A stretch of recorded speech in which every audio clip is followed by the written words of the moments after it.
Hello बच्चों, आपका स्वागत है एक और धमाकेदार वीडियो में।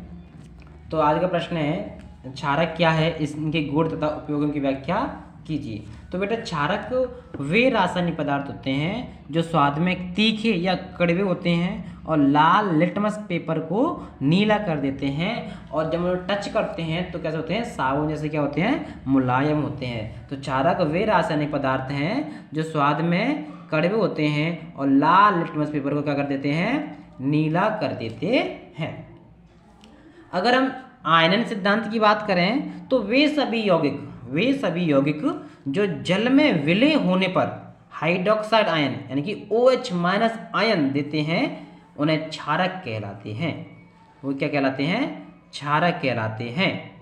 और जो क्षारक पूर्ण रूप से जल में घुल जाते हैं, जो क्षारक पूर्ण रूप से जल में विलय होते हैं, उन्हें हम क्या कहते हैं, क्षार कहते हैं। क्या कहते हैं, क्षार कहते हैं। तो सभी क्षारक क्या होते हैं, सभी क्षारक होते हैं, लेकिन सभी क्षारक क्षार नहीं होते। अगला है हमारा रासायनिक गुण। क्या है, रासायनिक गुण। देखो बेटा भौतिक गुण में तो ये आ जाएगा कि क्षारक वे रासायनिक पदार्थ हैं कि जो स्वाद में कैसे होते हैं, कड़वे होते हैं। क्षारक लाल लिटमस पेपर को नीला कर देते हैं। अगर हम क्या कहते हैं, इसे टच करेंगे, क्षारक को टच करेंगे तो कैसे होते हैं, साबुन जैसे कैसे होते हैं, मुलायम होते हैं। अब बात करते हैं रासायनिक गुण की। तो रासायनिक गुण में पहला है हमारा अम्लों से अभिक्रिया। यदि कोई क्षारक किसी अम्ल के साथ अभिक्रिया करता है तो क्या बनता है मेरे प्यारे बच्चों, लवण और जल बनता है। क्या बनता है बच्चों, लवण और जल बनता है। जैसे कि उदाहरण में दर्शाया गया है AlOH3 + 3H2SO4। ये है एल्यूमिनियम हाइड्रोक्साइड और ये है सल्फ्यूरिक अम्ल।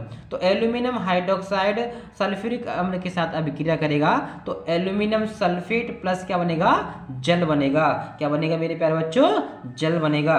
अगला है हमारा धातुओं से अभिक्रिया। क्या है, धातुओं से अभिक्रिया। जब कोई क्षारक किसी धातु से अभिक्रिया करता है तो मेरे प्यारे बच्चों लवण और हाइड्रोजन गैस बनती है। ये बात ध्यान में रखना कि जब कोई क्षारक धातु के साथ अभिक्रिया करेगा तो क्या बनाएगा, लवण और जल।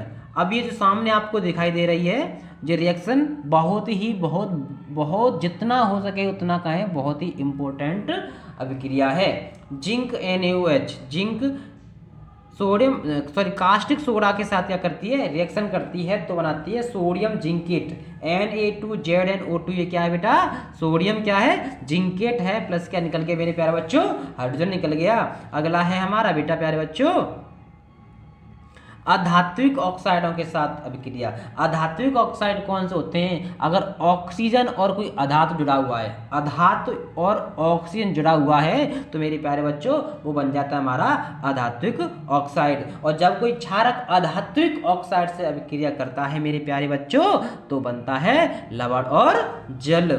जैसे हमने बताया है आपको CaOH का होल ट्वाइस यानी कि कैल्शियम हाइड्रोक्साइड, ये हो क्या, क्षारक।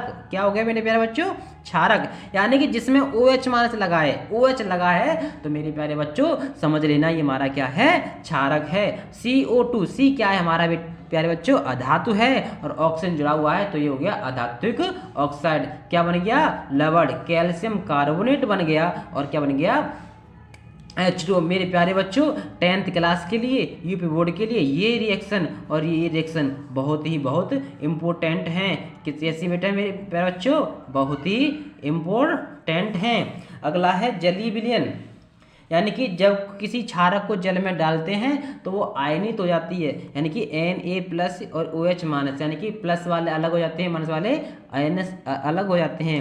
NaOH है यहाँ पर तो Na+ हो जाएगा, OH माइनस हो जाएगा। यहाँ पर NH4OH है तो NH4+ अलग हो जाएगा और OH माइनस अलग हो जाएगा। तो आर्हीनियस सिद्धांत ये कहता है कि वे रासायनिक पदार्थ तो जल में घुलकर OH माइनस आयन देते हैं। क्या देते हैं, OH माइनस आयन देते हैं, उन्हें हम क्या कहते हैं, क्षारक कहते हैं। और जो क्षारक पूर्ण रूप से जल में घुल जाए वो क्षार बन जाते हैं। मेरे प्यारे बच्चों आपको वीडियो अच्छी लगी हो तो सब्सक्राइब कीजिएगा, लाइक कीजिएगा, कमेंट कीजिएगा। धन्यवाद। जय श्री माता दी।